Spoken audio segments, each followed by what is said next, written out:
Well, I mean, as we've talked, Dr. Harmon, it's amazing to me the level of expertise that different dentists have. There's minimum requirements I know the state has, the association has. Talk to me about what it is, the pain point for individuals as they come to an office, and how do they know about expertise? Yeah, I think that's a really hard question to answer for a patient to wonder or know, is their dentist an expert in the field? How good is he? Is his hands in my mouth, in my children's mouth, something I should trust? And one of the measuring sticks, and you mentioned it, is the continuing education courses that are out there, and the minimum requirements by the state. In the state of Utah, those requirements are 30 hours minimum over a 2-year period of courses to go to. And I think one of the measuring sticks you could ask your dentist or a dentist you're looking to go to with your family is, how many hours have you done? I think that shows a drive by the dentist, both to be an expert in this field and to gain continual knowledge and a variety of knowledge, and to stay up on the new trends and the new technologies. And for example, here at Central Davis Dental, over the last 2 years, rather than the 30 hours of minimum requirement, we did over 150. For myself, my staff has done over 70 or 80 alone. There's no requirement on staff continuing education courses. So for us, it is very important to, number one, stay on top of what's going on out there. Number two, making sure that when we're working on a patient, we know what we're doing. We know we've been trained properly with the proper techniques that are in 2014, not 2005 or 1990.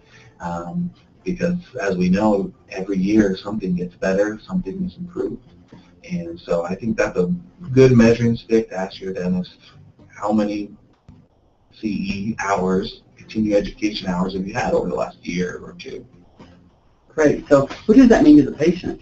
I mean, when they come in, you've got these hours and you've had this experience, what does that mean to them as a patient coming in? I think it gives a comfort level to the patient knowing that, wow, my dentist, number one, cares about what he's doing enough to take time off of work to go and take these courses, so that when he comes back to work on me, the patient, that he's confident, he's comfortable, and knows what he's doing, and I can relax, and I don't have this anxiety. Dental experience is already an anxiety experience, that I don't have to have the anxiety that, okay, is what is being done actually good and going to last me for a long period of time?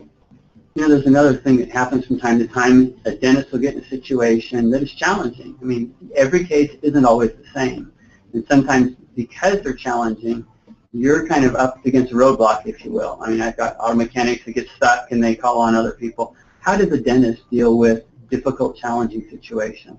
Yeah, that's a great question. One of the main things that a dentist, in my opinion, should be doing is creating a team around him of experts.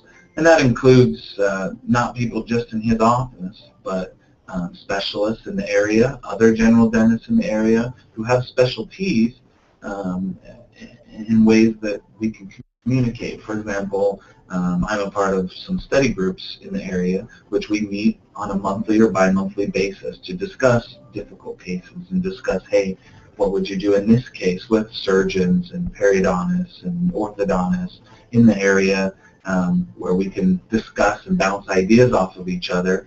And then when real cases come up, we can discuss those real cases. And I think that's a level of expertise that now you're not just relying on one person's mind and an education level, but you can expand it to a team. And I think that's a valuable resource to have as a patient. It's not only just one or two people, but a big team of experts that can really discuss and find out your needs.